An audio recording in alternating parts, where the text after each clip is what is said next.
Bem-vindos ao programa Frente a Frente de Olho no Voto, eleições 2018, aqui no Correio do Imbé.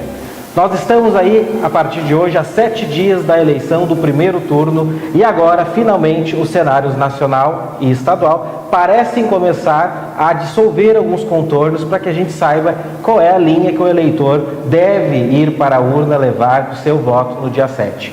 Por isso, alguns questionamentos importantes estão aí no cenário para que a gente faça. Primeiro, será que nesses últimos 7 dias há possibilidade de uma grande mudança na tendência do eleitorado?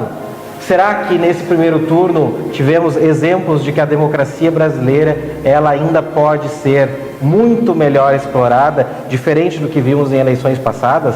Será que nestes últimos 7 dias temos a possibilidade de ainda reverter votos? Isso e muito mais estaremos conversando aqui durante o programa Frente a Frente de hoje, mas principalmente levando a você a informação que já trouxemos em entrevistas que realizamos com os partidos mais bem colocados nas eleições de 2018, tanto para o governo do estado quanto para o governo federal. Então, no programa de hoje, estaremos novamente aqui com a presença do Williams, que vai estar não só como nosso mediador também, mas também conversando com nossos convidados, que na atração de hoje, podemos dizer assim, porque temos dois convidados de grande porte para debater política, né? Eu vou passar para que o Williams faça, então, a apresentação dos nossos convidados do programa de hoje. Olá, Wagner. Olá, diretor Renato. Olá, nossos web espectadores, que, como sempre digo, são a razão de nós estarmos aqui. Gostaria de agradecer a presença desses meus dois amigos e irmãos, que posso dizer de longa data já, o senhor Marcelo, o Pita, e que são pessoas que vocês, web espectadores, podem ter certeza que trarão know-how para o debate na noite de hoje. Então vamos começar pelas apresentações aqui.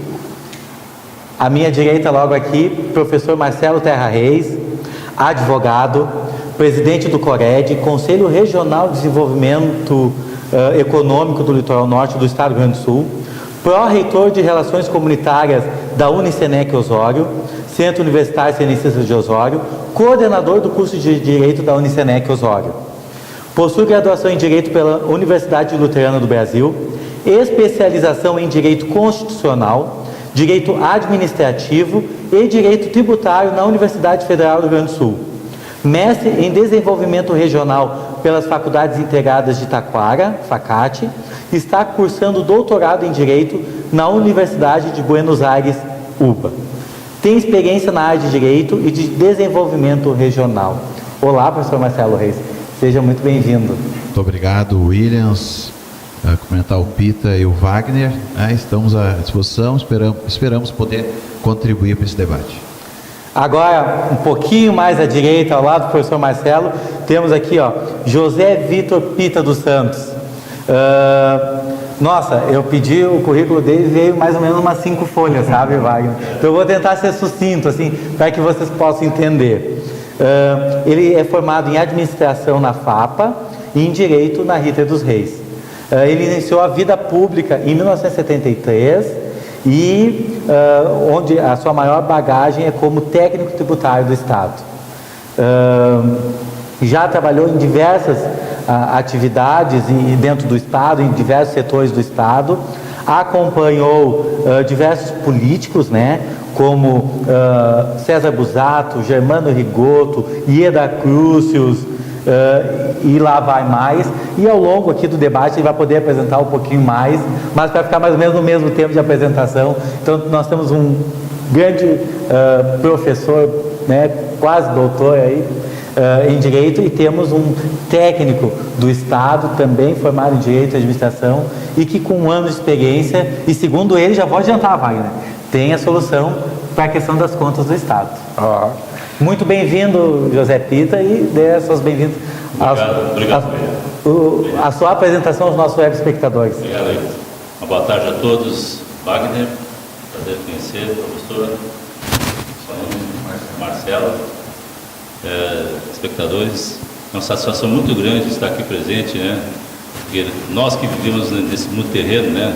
E a vida, eu parto do princípio que ela é momento, temos que ver os momentos bons intensamente. E aqui é um momento bom, né?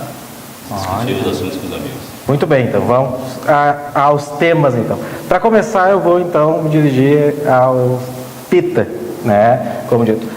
Neste momento em que a gente está à beira aí de mais uma eleição que toma nuances diferentes de outras que nós já vivemos, pelo menos nos últimos tempos, o que a gente vem experimentando em relação à democracia brasileira, ao seu, até então, hoje, conhecido processo que, no seu ponto de vista, está sendo diferente nessa eleição?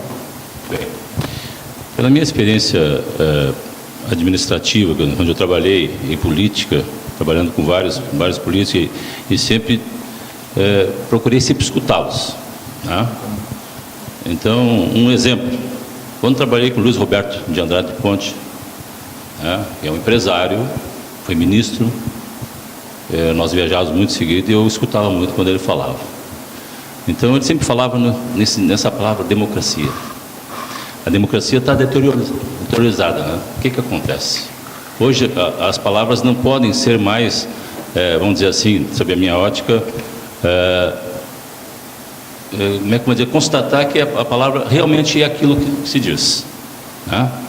A política está deteriorada em função de muitas coisas que aconteceram, né? O país é um país rico, que poderia estar numa situação melhor, né? E hoje nós estamos aí nesse caos, né? Com pobreza, com falta de emprego. Por quê? Não está havendo uma consonância entre as pessoas e entre os políticos, né? Então eu vejo assim.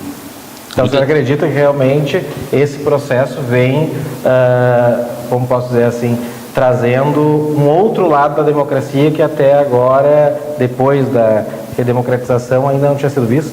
Exatamente. O que acontece é o seguinte, hoje o Brasil ele está, vamos dizer assim, muito na mídia internacional. Por quê?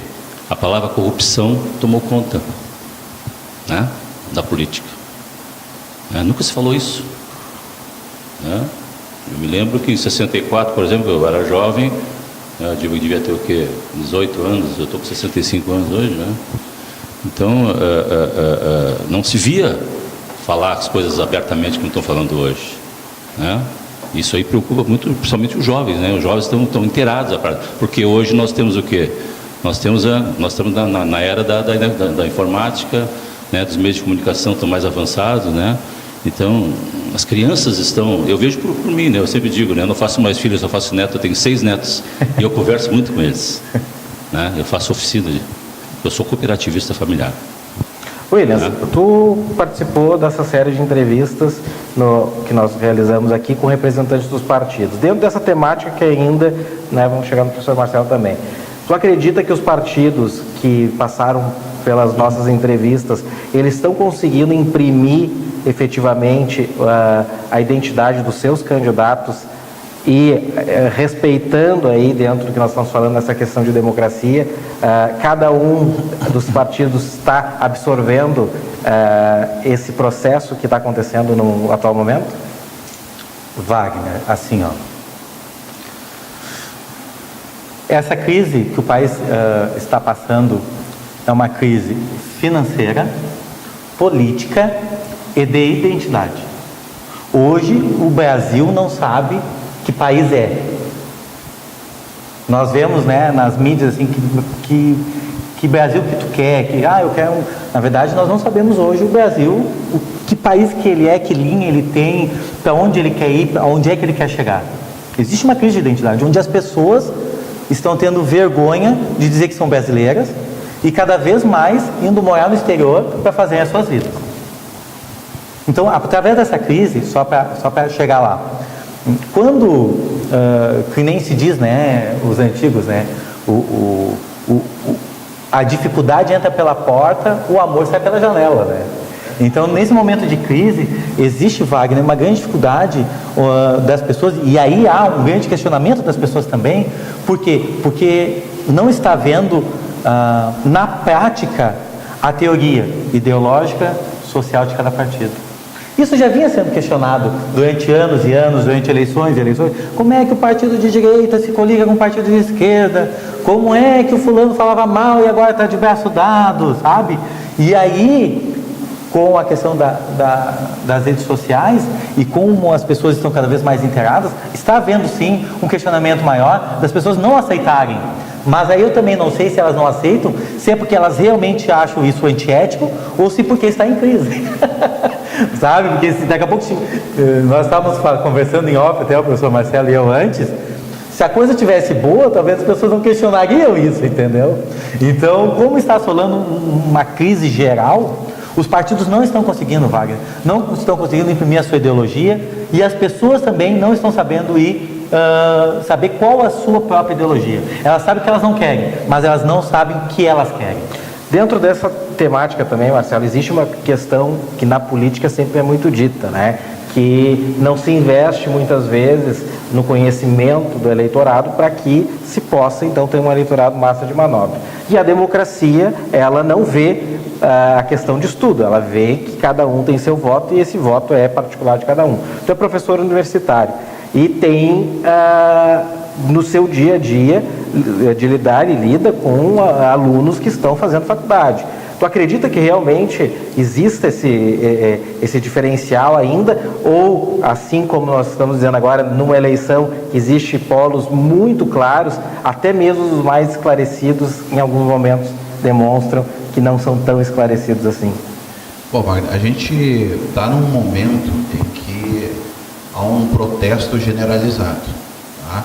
Nós tivemos protestos no período da Copa do Mundo, nós tivemos uma revolta muito grande no período das Olimpíadas, que são momentos em que a população ela acaba tendo uma união maior. Tá? Isso em todo mundo é assim. Quando teve, por exemplo, a Copa do Mundo da Alemanha, o que a Alemanha diz?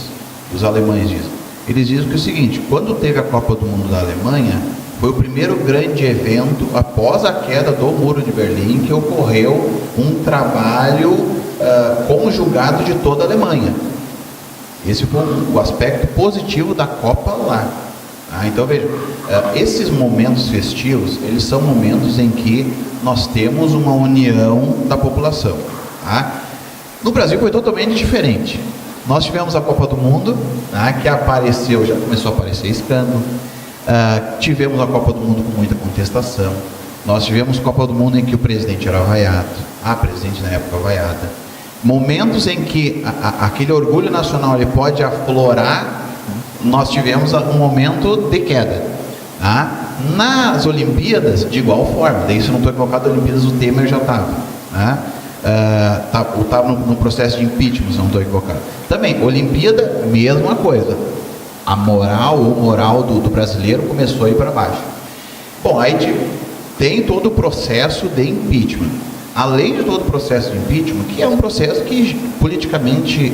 Pelo que tu fala, tu acredita que essa mudança no contexto do que é a democracia partiu do processo de impeachment?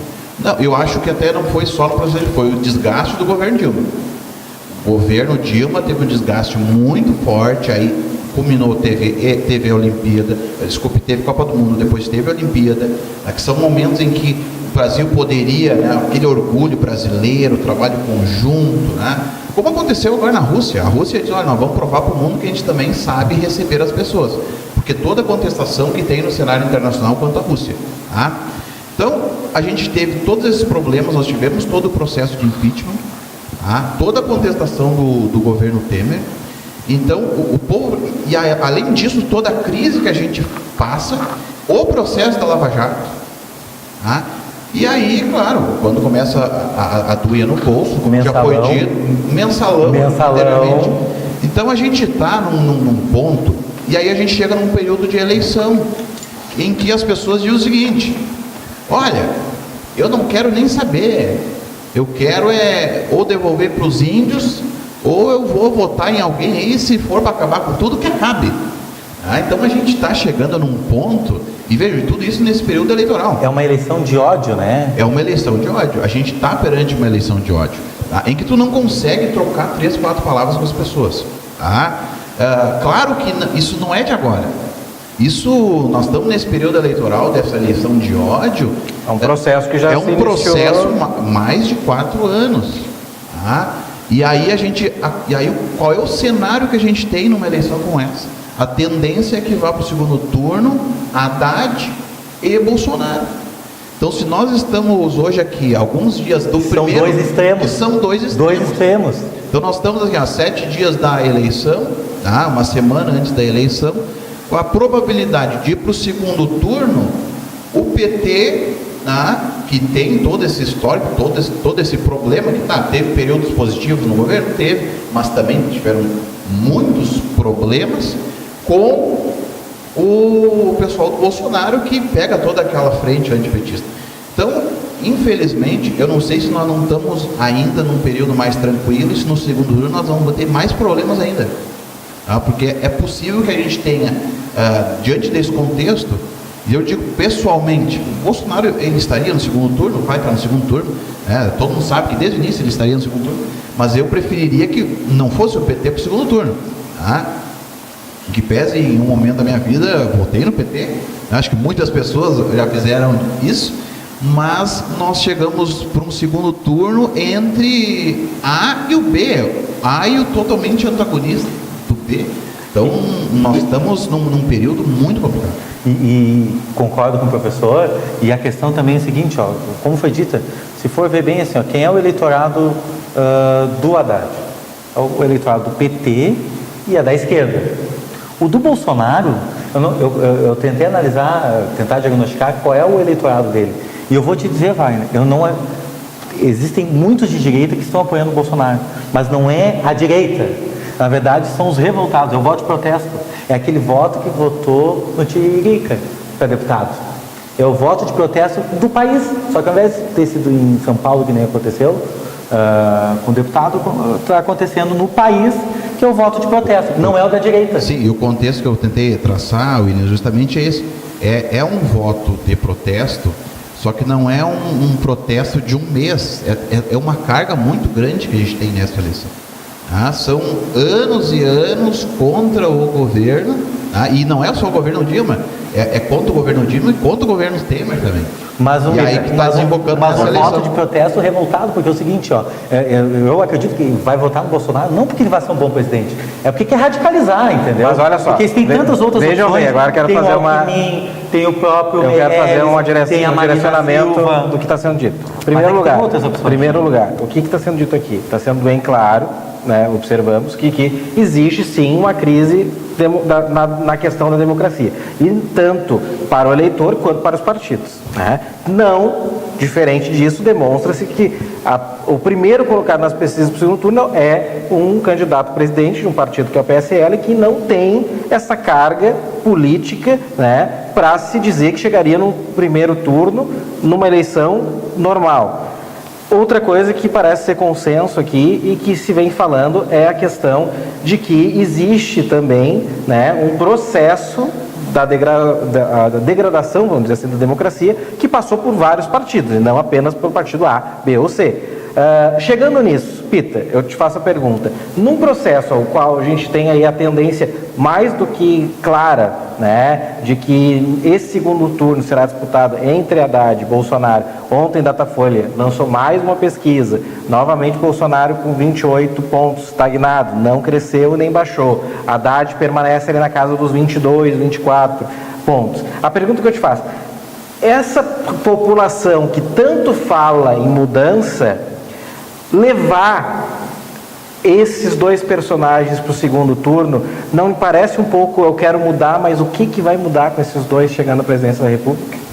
Na verdade, o povo brasileiro hoje, ele, além da disponibilidade de estar muito descontente, ele não sabe o que seria bom para o país.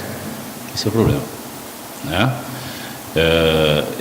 Eu sempre falo muito no espírito familiar. Uma das faculdades que eu fiz, né, que é a administração, eu me lembro assim que a sociedade inicia onde? Na família, né? E eu faço essa enquete dentro da minha família, na minha casa, minha esposa, meus filhos, meu neto mais velho que já vai votar, e com meus irmãos também. Antes nós todos concordávamos com os mesmos candidatos.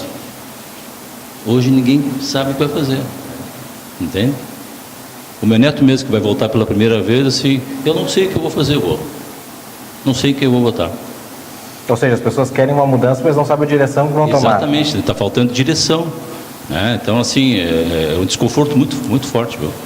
Então, é complicado. Williams, como a gente vem falando, é evidente aí pelas manifestações que o eleitorado ele está muito descontente e revoltado. Né? Isso a gente vê nas manifestações, a gente vê até mesmo no eleitorado que vai atender ao Bolsonaro, né, nesse primeiro turno. Mas ao mesmo tempo parece que o eleitor ele busca o que a gente vem falando aqui, mais ou menos o candidato que diz, abre aspas, né, vote em mim que eu sou capaz de mudar o que está aí. Mas o que está aí?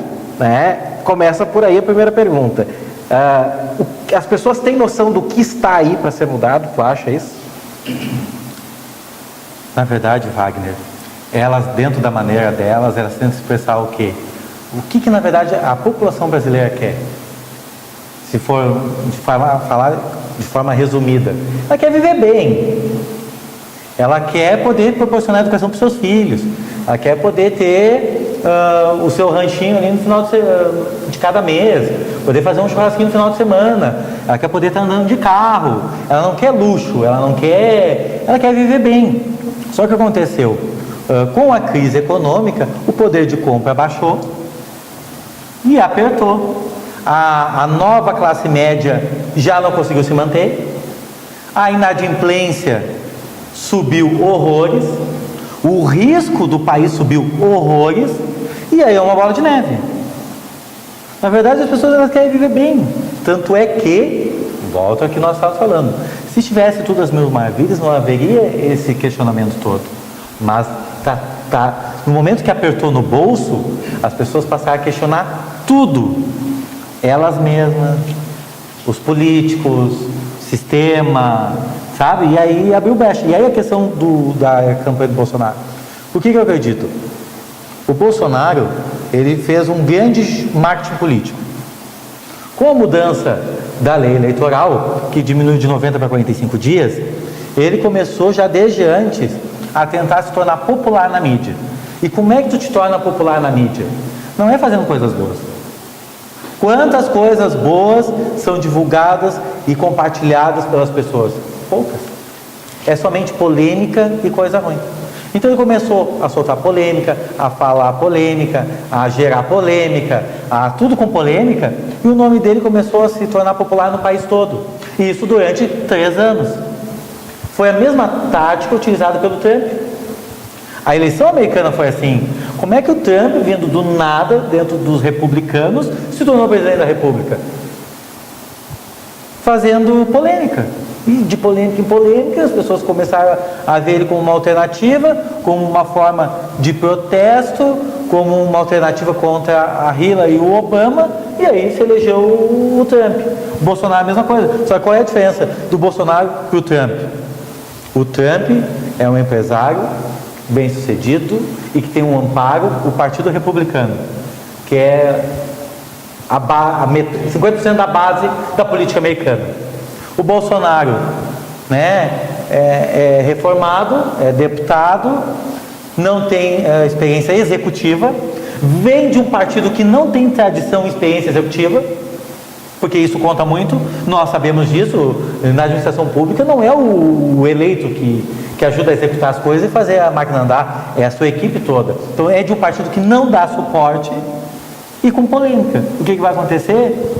Eu acredito que é só jogo de mídia, ele não vai ter sustentabilidade política. Se ele for extremista, ele não vai ter sustentabilidade política. E se ele não for, vai ser uma grande decepção para a população brasileira, porque ele vai fazer sim a velha política para poder se manter no poder e não vai ser mais um. Assim como as pessoas se decepcionaram com Lula, elas vão se decepcionar ainda mais com Bolsonaro. Marcelo, nesse contexto, como a gente vem dito, ele se auto-intitula, né? Ou seja, ele primeiro se auto-intitulou a pessoa que poderia resolver os problemas do Brasil. Dentro desse papel, tu acredita que nessa distribuição de forças partidárias, né, que se auto-intitulam os que vão resolver, porque o PT também diz isso, então não podemos só também puxar, né, ao Bolsonaro. Tu acredita que alguma força moderada, centrista ali, ainda possa respirar nesses últimos dias, numa tentativa de daqui a pouco dissolver essa polarização? Eu não acredito muito, né? O Ciro Gomes, que estava bem nas campanhas, estava em crescimento, a partir do momento que o Lula saiu por completo do panorama político, né? Parou de aparecer nas pesquisas eleitorais. Então, o Lula saiu, deu 2 semanas, o Haddad começou a crescer. E aí, quando começou a crescer, porque daí as pessoas começaram a ver que o Haddad, né, e eu vi uma matéria agora, semana, que em vários lugares as pessoas não sabem nem como chamavam o Haddad, se era o Haddad, se era o Haddad. Então, isso demorou um tempo. Então, demorou aí cerca de 1 semana, 2, para a população começar a compreender que, por mais que tivesse campanha eleitoral na TV e tal, mas isso é um processo mais lento, né? E acabou aquelas pessoas que estavam por Ciro Gomes também dando uma migrada para o PT, né? Para o Haddad. Eu não vejo nos últimos dias algo muito diferente de Bolsonaro e Haddad. E também não vejo uma vitória do primeiro turno, né? Porque há uma contestação muito grande. Hoje, como nós estávamos conversando, tudo é contestado, tudo parte do pressuposto que está errado. Então há uma contestação muito grande quanto às próprias pesquisas eleitorais, né? Mas eu não vejo... até dentro dessa questão das pesquisas eleitorais, tu acha que elas estão demonstrando efetivamente de que não há um centro para essas eleições? Não há. Minha esperança seria que aparecesse, né, uma terceira via, até mesmo um Ciro Gomes para um segundo turno, ou talvez um Alckmin, né, que entraria com aquele governo, né, até o Álvaro Dias, né? Álvaro Dias, que se falava muito antes da eleição, olha, e no fim não decolou, acabou ficando polarizando a situação entre Bolsonaro e alguém, né, e aí surge o PT. Complementando a questão do PT, assim, ó, como foi dito que foi uma grande jogada de marketing do Bolsonaro, trazer polêmica, também foi uma, opinião minha, né? Também foi uma grande jogada de marketing segurar o Lula candidato o máximo de tempo, porque para esses votos não migrarem. E os marqueteiros do PT conseguiram fazer perfeitamente o quê? À medida em que o Lula foi sendo definitivamente barrado, eles fizeram um processo de construção no nome do Haddad, tanto é que eles fizeram inclusive uma carta-testamento do Lula, do projeto político de Lula para o Haddad. E aí, através disso que... Sim. E aí vem uma questão, né? Quando o Lula se entregou para a Polícia Federal, tá? E quem tá nos vendo, procure. Tente ver se o Haddad está no palco com o Lula naquele último comício que foi feito. O Haddad não ficou do lado do Lula, né? Ficou a Manuela. Não ficou do lado do Lula. Então já estava tudo mais ou menos organizado, porque o PT sabia que o Lula não vai concorrer, né? E é evidente que o Lula não tinha condições de concorrer, tá? Ele é inelegível. Querem discutir o processo perante o Sérgio Moro e tal, tá, discutam, né? Porque o direito tem sempre 2 lados, continuem discutindo. Mas do ponto de vista eleitoral é inelegível, não tem, né? A partir do momento da decisão em segunda instância, não tem mais como ter essa elegibilidade. Mas foi uma situação bem orquestrada. Porque se o PT não tivesse já com essa estratégia, por que o Lula... Por que o Haddad não estaria com o Lula no palanque? O Haddad estaria lá, do lado dele, com a Manuela, tá? Pita, para a gente encerrar esse assunto e fazer o break do primeiro bloco. Existe para ti, em relação a tudo que nós estamos falando aqui, nós falamos dessa questão toda, desse processo democrático, nós falamos da mudança do eleitorado, do pensamento das pessoas, da talvez não ainda descoberta de que lado vão estar, não pelas questões partidárias, mas sim muito mais por decisões pessoais. Tu acredita que o que nós estamos vivendo hoje nessa eleição é um evento excepcional? ou tal como está caracterizado, né? Ou seja, é um momento de mudança efetiva ao qual lhe parece que existe uma reorganização em termos políticos de mentalidade das pessoas, ou é apenas um momento passageiro e reflexo da própria crise que os partidos políticos institucionalizaram no país ao momento em que começaram a questionar a democracia? Na verdade, não vai acontecer nada de novo, né? Vai ficar para o segundo momento, né? Porque sem definição, né, de ideias, o nome do país lá fora, né, tá mal, o Brasil ficou mal, né? Então os investidores se recolheram também, né? Os problemas financeiros estão enormes no país, né? Então isso aí para o segundo momento, acredito eu, na próxima eleição, né, que vai se definir uma situação melhor. O que será o resultado disso tudo? Aí, exatamente. Algum questionamento sobre isso? Olha, eu acho que, resumindo, né, Wagner, o povo está revoltado, não sabe para onde vai, e os partidos políticos estão reféns de um pré-conceito contra eles e não sabendo como trabalhar para apresentar seus projetos políticos, ideológicos e de governo. Nós vamos agora para o intervalo e no segundo bloco nós vamos entrar efetivamente aí nestes últimos 7 dias o comportamento dos candidatos das eleições, tanto para a presidência da República quanto para o governo do Estado do Rio Grande do Sul. Frente a frente, de olho no voto, fique com a gente.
Retornamos então para o segundo bloco do programa Frente a Frente, de olho no voto, eleições 2018, e no primeiro bloco tratamos aqui de diversas questões desse cenário aí que se apresenta essas eleições, sobre a democracia, sobre qual é o lugar que o eleitor está procurando as suas informações e principalmente como ele está formando aí a sua contextualização para o voto no dia 7 de outubro, domingo agora, que estamos aí na reta final dessa eleição, pelo menos no primeiro turno.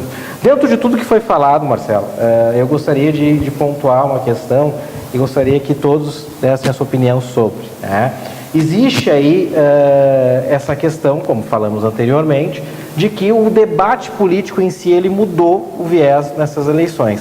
Antes nós víamos muito fortemente de que os temas eram abordados e escolhidos pelos candidatos, até mesmo iniciou um pouco com isso, o próprio Bolsonaro iniciou trazendo muito tema da segurança durante a campanha, isso se dissipou, e os candidatos acabaram que as suas bandeiras de propostas não têm destaque, nem nos debates, nem nas próprias aparições deles, muitas vezes nas campanhas.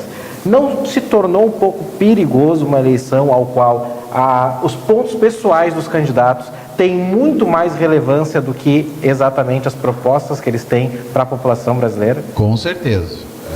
A partir do momento em que a gente tem uma eleição, né, em que esses aspectos pessoais eles aparecem muito mais do que a proposta do candidato, não há dúvida, tá, que a gente começa a chegar num terreno muito complicado. Claro que existem algumas situações, e essa eleição ela é muito peculiar, tá? E a gente já falou do Bolsonaro, e todo mundo só fala do Bolsonaro, né? Mas é algo que chama muita atenção nesse contexto, tá? Nós tivemos na semana a própria divergência quanto ao 13º salário e o terço de férias, tá? Mourão apresentando uma ideia, o Bolsonaro desmente. Tá? Isso faz com que o jogo político ele também aflore nesse ponto. Aí nós tivemos lá a questão que envolvia a ex-mulher. Tá? E claro que a mídia também contribui muito com isso. Tá? E por vezes a mídia ela também se alimenta do baixo nível da eleição. Tá? Eu tenho certeza que uma revista que traz uma matéria do processo de divórcio do Bolsonaro vai vender muito mais do que uma revista que trouxesse a proposta que ele tem, que eu acho totalmente descabida, das duas carteiras de trabalho. A carteira verde, a carteira amarela. Tá? Então a mídia está se alimentando disso também. Tá? Tanto que para a mídia o melhor que possa ocorrer é ter um segundo turno, porque isso vai se alongar. Para a população esse debate não é positivo, para a população em geral. Tá? Porque ela acaba também sendo influenciada por todo esse contexto. Tá? Então hoje as pessoas brigam no Facebook, porque a carreata do ele não tem bandeira do Brasil. Então o nível ele está num patamar dos mais baixos que a gente viu. Tá? E isso realmente é prejudicial. Por quê? Porque o problema do Brasil ele é mais econômico do que qualquer outra situação. Tá? A gente tinha que estar discutindo alternativas para o desemprego, tá? Que chega em patamares assustadores. Tá? Nós teríamos que estar discutindo isso. Tá? Mas nós não estamos conseguindo chegar nesse ponto. Tá? Tanto que aí o economista do Bolsonaro falou que numa reunião que talvez que ia trazer de volta a CPMF já foi um Deus na acuda. Então acho que também os políticos eles também não estão querendo dar muita ênfase. Tá? A mídia quer dar ênfase para as questões pessoais e acho que também no campo político eles estão indo mais para esse ataque pessoal, para essa eleição personificada. Tá? É só nós vermos a própria propaganda eleitoral. Tá? Peter. O que está acontecendo? Concordando com o Dr. Marcelo, a mídia não está realmente levando para o povo, né, o que é interessante que os candidatos façam, né, que o novo presidente faça, né, as soluções do país. Então ficam batendo nessa tecla dos defeitos, das coisas ruins que cada um tem, né, ou que os segmentos deles também têm, né, e não estão apresentando o que é o quê? A solução para o país retomar o crescimento, né? Então eu acho que é por aí, né? Então, infelizmente, é aquilo que eu falei anteriormente, né? Não vai ser dessa vez que vai ter a solução para isso. Beleza. Eu retomo o pensamento, retomo o que eu falei no bloco anterior, né? Que é a questão de que isso é consequência do que as redes sociais e a mídia valoriza, que é o lado negativo do que o positivo. Isso os marqueteiros já viram. Segundo, utilizar o mesmo pensamento do Dr. Emerson, juiz da 110ª Zona Eleitoral de Tramandaí, que deu entrevista na semana passada no Frente a Frente, e ele falou o seguinte, que o foco dessa eleição não é propositiva, ela é de desconstrução da imagem alheia. Já vem algumas eleições sendo utilizada isso pelos marqueteiros. Existe uma preocupação dele em desconstruir o teu adversário do que construir a tua proposta. Mas aí assim, tu te recorda, nas eleições para prefeito municipal, isso há um certo tempo. Tá? Antes de rede social. Não, antes de rede social. Tá. Como é que era uma campanha eleitoral? Porque o prefeito tem amante não sei o quê. Porque o prefeito abandonou o filho não sei aonde. O ser humano não mudou de uma campanha para outra. O que hoje nós temos, hoje o que nós temos é o grande mural que é a rede social. Eu vejo é que antes a fala era de pessoa a pessoa. O fulano lá, esse cara não presta. Esse candidato prefeito, para ele dizer, ó, não presta. Era assim. Mas se for perguntar para um eleitor, Era por exemplo, assim. numa campanha municipal, porque aí na época se utilizava a palavra promessa, que hoje não se utiliza mais. As pessoas sabiam o que o seu candidato prometia. Ah, vou fazer ponte, vou fazer escola, vou fazer posto de saúde, vou asfaltar. As pessoas falavam isso. Pergunta para não vou dizer correligionário, porque as pessoas que nem aqui em Tramandaí não são partidários, que tem ali a sede do Bolsonaro ali. Mas pergunta para elas qual é a proposta do Bolsonaro. Eles não sabem. Pergunta para um militante do PT qual é a proposta do Haddad, não sabe. Ah, é voltar ao projeto do Lula. Sim, mas voltar ao projeto do Lula é muito lato senso. As coisas tinham que ser mais estrito senso. Mas aí eu acho que também é um pouco a eleição que a gente está passando. Porque a eleição municipal, ela é mais propositiva. A eleição dos municípios, ela é mais de projeto. Por quê? Porque as pessoas moram no município. É onde está apertando o calo ali. Eu acho que a eleição para presidente, ela está num grau mais abstrato. O próprio Haddad... E a eleição municipal, ela é mais de projeto. Porque tu está morando ali, tu quer saber se o cara se promete a fazer a ponte ou não fazer a ponte. O próprio Haddad justifica o fato de os seus índices em São Paulo e agora com a candidatura à presidência da República, para poder dizer que não apenas é um acolhimento de votos do ex-presidente Lula, de que nacionalmente ele também pode ter um resultado melhor, porque ele tem um distanciamento do que é uma prefeitura, por exemplo. Então, ele, por mais desconhecido que ele seja, com uma militância, com um trabalho como ministro, existe um resultado diferenciado. Não dá para se comparar uma campanha de prefeito com uma de governador e assim por diante. E isso mesmo nós vemos até mesmo, daqui a pouco nós já vamos entrar no estado, que nós temos os dois cabeças da eleição, ex-prefeitos. Eu faço um paralelo. Na própria eleição por estado, ela é mais de proposta. Porque a gente está vivendo aqui, a gente vê a questão econômica do Rio Grande do Sul, a gente quer saber como é que o cidadão vai consertar as contas do Estado. Mas ela está sendo mais debatida do que nacionalmente. Vai, mas por exemplo, a minha visão 12 milhões de desempregados. Sim, como tirar? Mas é que como fomentar? O que eu vejo, Williams, é que a eleição municipal, tu tem um pertencimento maior quanto aos projetos. A partir do momento que tu vai elevando um grau, tu tem um distanciamento maior. Tu tem um distanciamento maior. Mas tem que ter uma direção, né? Não, eu não estou dizendo que está correto da forma que a gente leva. Em tese, todos nós temos que pegar os planos de governo de cada um, ler. Tem que ter um plano de governo. Mas aí, outro ponto, não vê.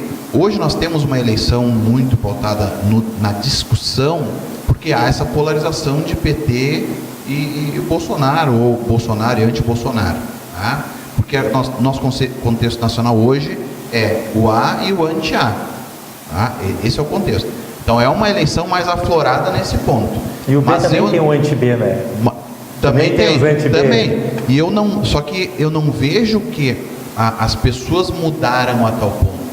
Eu me recordo muito bem de eleições, quando não tinha rede social, que o debate era raso também. Era raso, o povo queria polêmica.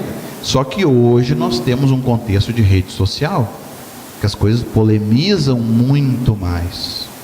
As coisas... Só mudou a forma de passar a notícia ruim. Fernando Henrique presidente, tá? Plano real, estabilidade. Foi a marca dele enquanto candidato.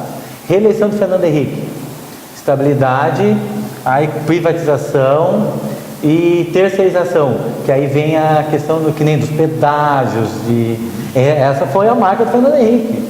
E a grande discussão nas eleições. Lula, anti-privatização e benefícios sociais.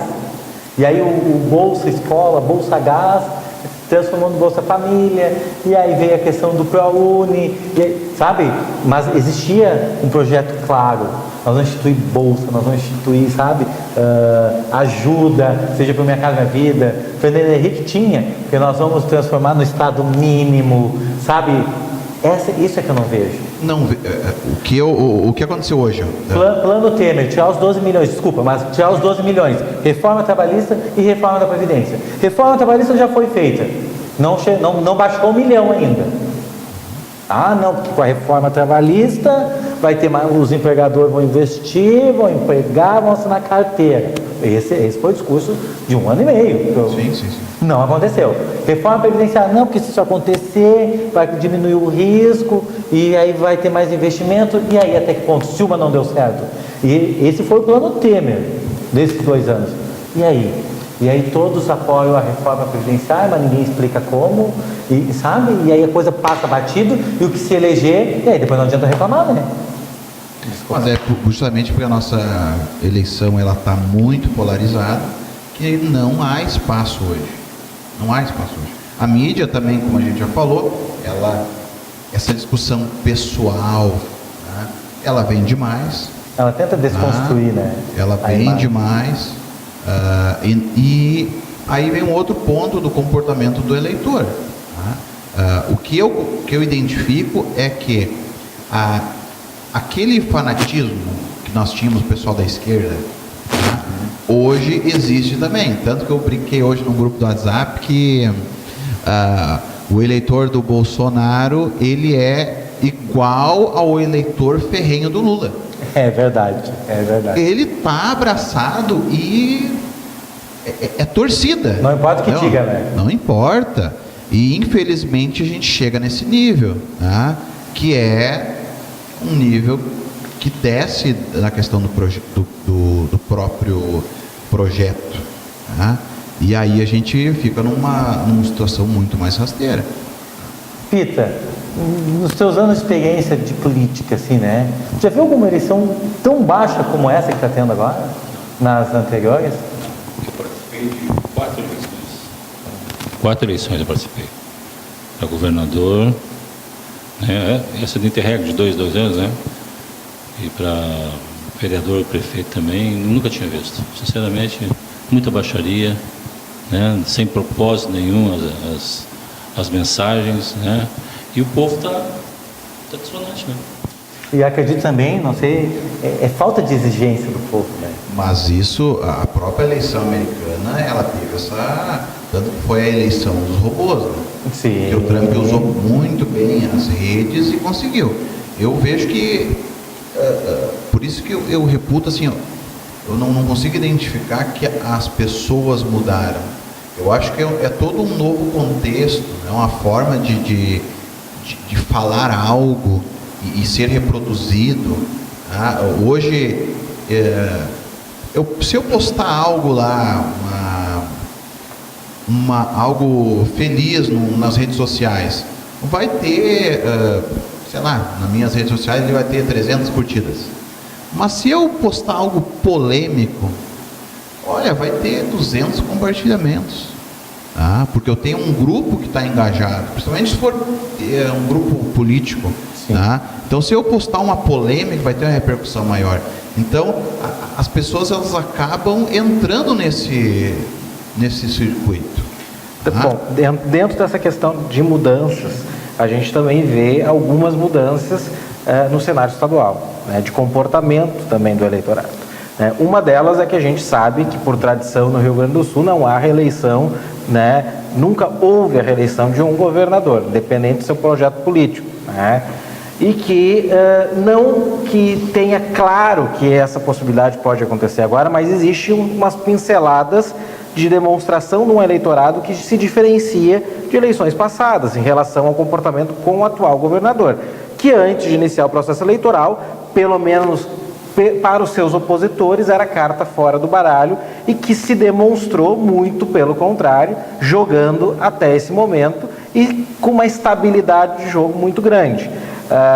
Isso também demonstra de que um eleitorado realmente, independente da rejeição alta que caiu até agora e da reprovação do governo que também caiu até agora, que o eleitorado parece ter começado a assimilar efetivamente o que o Sartori queria com o seu governo.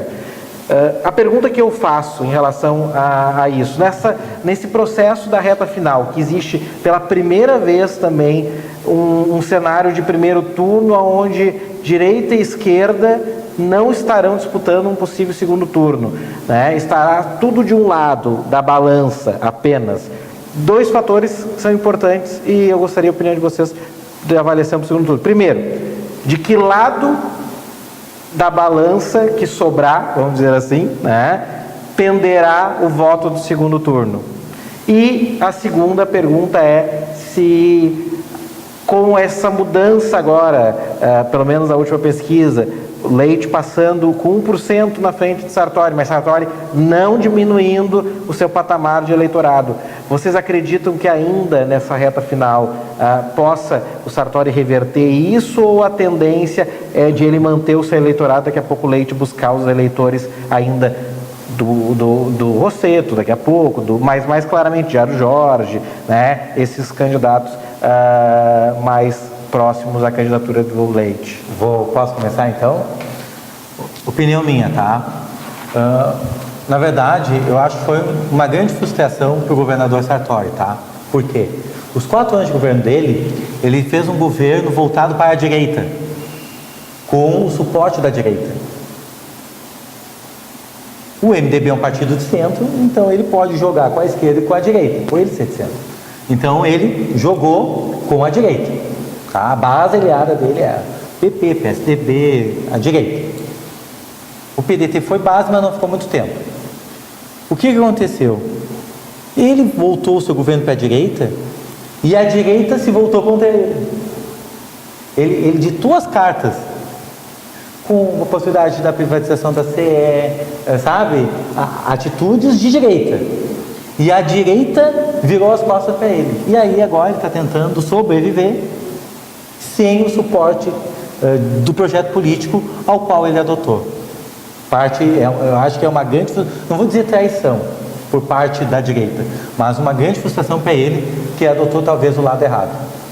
Segundo ponto, pela primeira vez em 30 anos, a esquerda não estará no segundo turno, no Rio Grande do Sul. A esquerda, que sempre foi forte no Estado, em todas as eleições, seja presidencial ou seja estadual.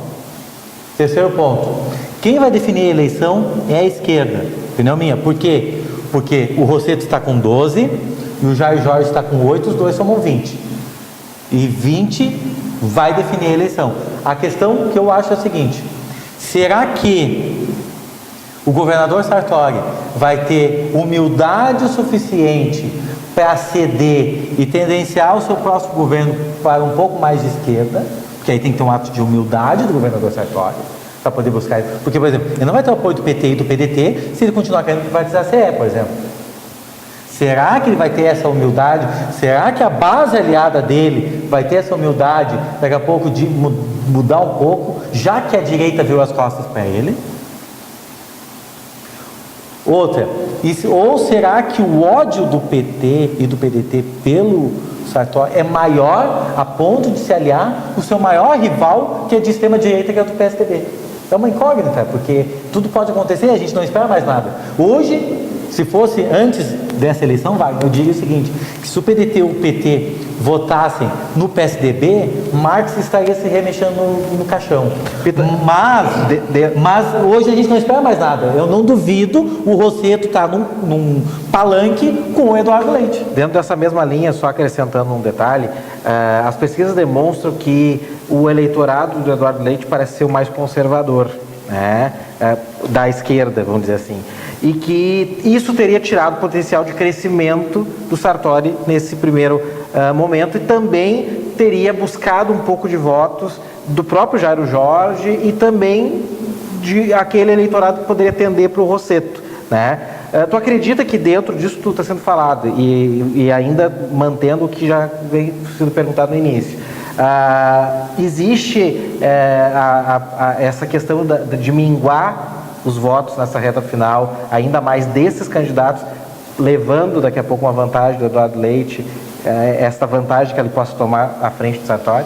Bem, tem uma coisa que não foi falado na mídia, que os partidos que vamos dizer, deixaram o Sartori, tipo o PP, Partido Progressista.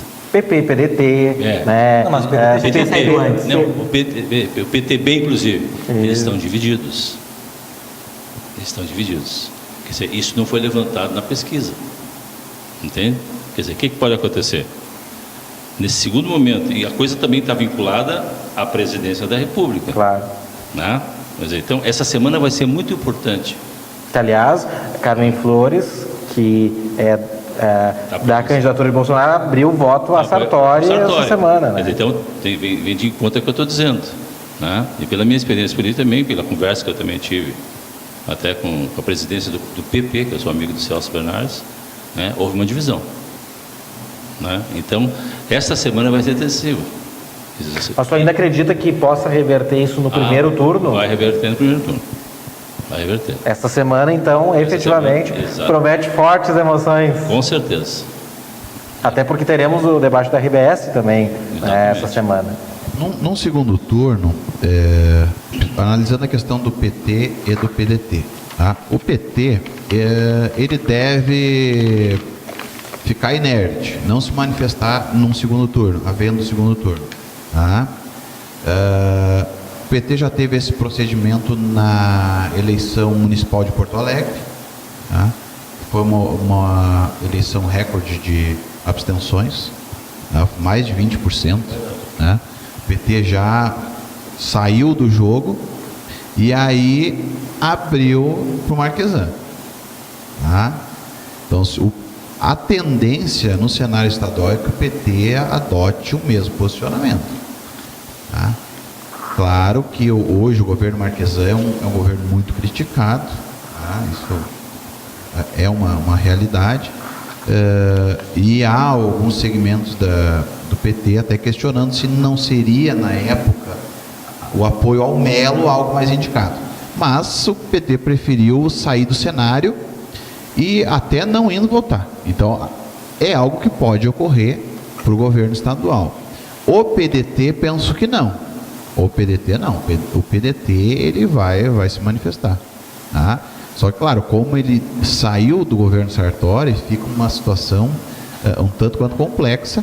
Claro que se o Sartori tivesse procedimento como o Williams passou, aí de buscar poderia uma aliança programática. Claro, com certeza. Aí tem alguns pontos. Mas o PT, penso que não vai ter uma manifestação expressa, não vai ter palanque, tá? Porque é uma postura muito mais rígida, né, do PT. E aí é que tá, aí vem o meu pensamento. O PT, tudo bem, mas todos aqueles 12% do Rosseto não são filiados ao PT. São pessoas que simpatizam. Os filiados até concordam que vão votar em branco ou nulo. Mas os simpatizantes, será que vão aderir ao extremo do PSDB, extrema-direita do PSDB? Ou porque o seu ódio pelo Sartori é muito grande? Ou vão ter um senso comum e ir atrás da sua ideologia e procurar um meio termo? Mas o parâmetro que eu tenho é justamente a eleição de Porto Alegre. Tá? Que não foram somente os filiados ao PT que não participaram do certame final. Foi toda aquela massa. Por isso que foi uma eleição recorde de abstenções. Porque realmente esse setor da esquerda saiu do processo e fez lá como... Gente, nós temos 6 minutos para encerrar o programa. Tem 2 questionamentos para finalizar. Então, o primeiro... diferente do que acontece nas eleições nacionais, pela primeira vez parece que o tempo de TV não contribuiu às candidaturas, né? Nem mesmo a gente pode dizer o PT, né? Porque a forte campanha do PT foi na internet, né? Inicial. Mas aqui no estado e nos estados parece que a fórmula da televisão parece que continuou mantendo a sua receita de bolo. E está a prova aqui no Rio Grande do Sul, porque o Eduardo Leite só se tornou conhecido efetivamente no estado através da televisão e da propaganda, que nós já vimos fórmulas anteriores darem certo. Com o fim da propaganda na televisão a partir de quinta-feira, volta praticamente 100% das atenções até o domingo para o campo da internet. Vocês acham que este campo da internet e do voto, né, falado, como a gente dizia antes, é o campo que efetivamente pode dar essa guinada final, Pita? Com certeza. Nas redes sociais é impressionante, né, tio? Até você dar um exemplo, eu estava assistindo o programa aquele, do cantor aquele que ganhou, né? Ah, sim. né? Lá de Santa Maria, que é de Alegrete, o rapaz. Ganhou por quê? As redes sociais, né? Claro. Então, isso é muito importante. E o jovem vai ser o diferencial nessa eleição. Até tu tem uma colocação, tu me falava agora há pouco, né, Williams, em relação à questão da juventude. Há duas questões. Uma, erro estratégico da esquerda, porque se o Rosseto tivesse aberto mão, ou o Jair Jorge, eles estariam com 20 pontos ou mais, e aí o Eduardo Leite não estaria crescendo. Porque muito do voto do Eduardo Leite não é porque é o Leite, é porque é o anti-Sartori. Então, erro estratégico da esquerda pela primeira vez tentando. E outra, a última pesquisa que foi divulgada, que está 30-29, né? Onde é que o Leite ganha? Entre as mulheres, ele tem maior percentual, e entre os jovens de 16 a 24 anos. Ali onde o Sartori carece, e é ali que dá a diferença. Por incrível que pareça. Eu penso que as redes sociais elas vão ser determinantes, tá? E nós estamos vivendo aquele... Tinha um comercial, acho que era da Bandeirantes, que em 15 minutos tudo pode mudar. Eu acho que era a Bandeirantes, a manchete. E a gente está vivendo isso, né? A cada dia tem uma... É uma eleição totalmente diferente. A cada dia tem um fato novo, uma matéria nova. E agora tem toda a questão do Lula, se o Lula fala, o Lula não fala. Ah, e é muito interessante que nos últimos anos a gente está vivendo uma judicialização da política como nunca vista. Há 8, 9 anos a população não sabia nem quem eram os ministros do STF. Hoje todo mundo sabe quem é o ministro do STF, pela relevância no processo político, né, que a nossa Suprema Corte teve. E está agora com essas divergências também, se o Lula fala ou não fala.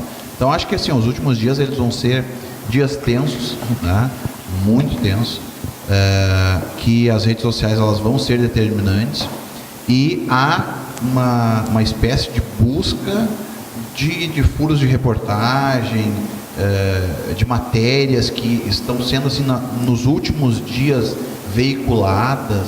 Eu penso que isso pode ter também um reflexo muito forte nesse primeiro turno. Acredito, Wagner.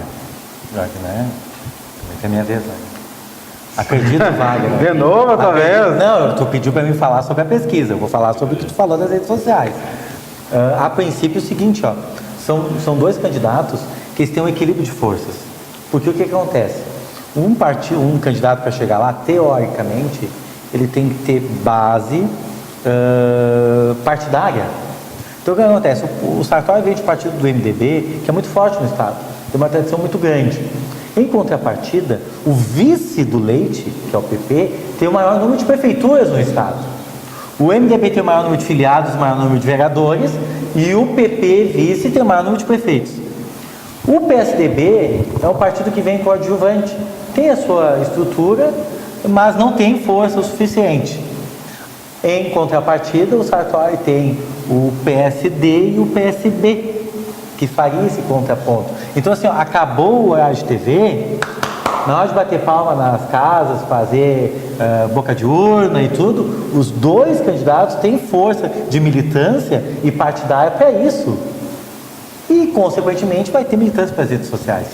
Para encerrar, então, 30 segundos para cada um, e já pedindo que se despeçam dos nossos telespectadores aí que estão nos acompanhando.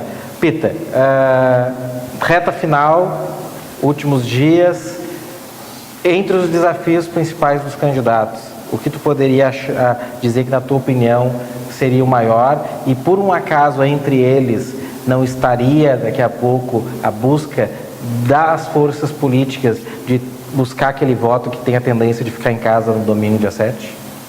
Bem, tem uma coisa que eu tomei a liberdade de falar, né, para um candidato,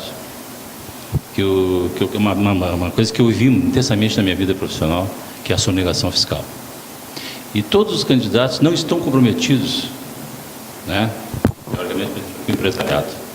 Então, o problema do Estado hoje, com todo o problema que está acontecendo, de falta de dinheiro, é sonegação fiscal. Está faltando unidade dos gestores públicos com as entidades empresariais nesse sentido. Por isso que eu digo, a vida é cooperativismo. Se se batesse nessa tecla, e talvez, quem sabe, agora nessa semana, que vai encerrar a coisa na mídia, as redes sociais podem bater nessa tecla. Marcelo? Bom, quero agradecer, né, a oportunidade. Estamos vivendo assim, períodos diferentes, né, do processo eleitoral, e também penso que as redes sociais elas vão ser muito fortes nesses últimos dias, e pela primeira vez no Rio Grande do Sul chega um governador com possibilidade de reeleição, né? E se eu fosse aqui chutar, eu chutaria na reeleição de Sartori, né? Porque há o consenso geral de que o Rio Grande do Sul está numa situação de crise, é algo positivo para a campanha de Sartori, tá? E como ele já passou por 4 anos, em tese, né, por mais que o governo do Leite tenha diretrizes muito semelhantes, penso eu, o Sartori ainda tem essa possibilidade de jogo, né, com o PDT, essa reaproximação, um discurso diferenciado. E no campo nacional, aposto no segundo turno Haddad e Bolsonaro, que, como já falei, é o segundo turno ideal, é o segundo turno que o Haddad pediu a Deus e é o segundo turno que o Bolsonaro também pediu a Deus. Porque o Haddad ele só consegue ganhar do Bolsonaro, e o Bolsonaro no segundo turno, o único que tem poder para ganhar é justamente o Haddad. Porque se fosse com o Ciro não teria, se fosse com Marina não teria, se fosse com Alckmin também não teria, justamente por essa postura mais enrijecida dele, né? E também por alguns problemas que a própria campanha eleitoral vem apresentando, né? Essas divergências com o seu vice, que isso é muito também desse período que ele ficou no hospital. Imagina fazer uma campanha sem estar com o teu vice. Aí o teu vice vai para a rua, é um vice que entrou aos 45 do segundo tempo também, tá? Então isso acho que acabou problematizando a situação dele. E aí no segundo turno nós teremos aí um período muito complicado, né, do petismo e do antipetismo, do Bolsonaro e do anti-Bolsonaro. Eu rogo que as coisas possam ir de uma forma um pouco mais ordeira, né, nesse segundo período, né? Mas deve ter segundo turno nos dois campos. Beleza? Gostaria de agradecer a Vina pelo convite, ao professor Marcelo Reis, ao Pita, Rogo Wagner, são meus amigos, meus irmãos de longa data já. Agradecer a ti mais uma vez por estar nessa bancada, tu que também é meu irmão, né? Há pouquíssimo tempo, assim, né? No mínimo 20 anos aí. Ao diretor Renato, aos nossos web espectadores. Pensamento. Segundo turno, a tendência é Bolsonaro e Haddad. Acredito que vai ganhar o Haddad, por quê? Porque é o único que apresenta uma estabilidade política e social para o país. Por mais que as pessoas queiram votar por protesto, as outras pessoas dos outros partidos vão refletir sobre o que vai ser bom para a estabilidade do país. Não estou dizendo nem financeira, estabilidade política, é estabilidade de forma geral. É com o Haddad. Segundo turno, Sartori e Leite. Eu acredito que a esquerda não busca mais. Contudo, existem dois fatores. Se o governador Sartori tiver a humildade de ceder um pouco do seu projeto de direita, ele busca o PDT e simpatizantes do PT e ele ganha a eleição.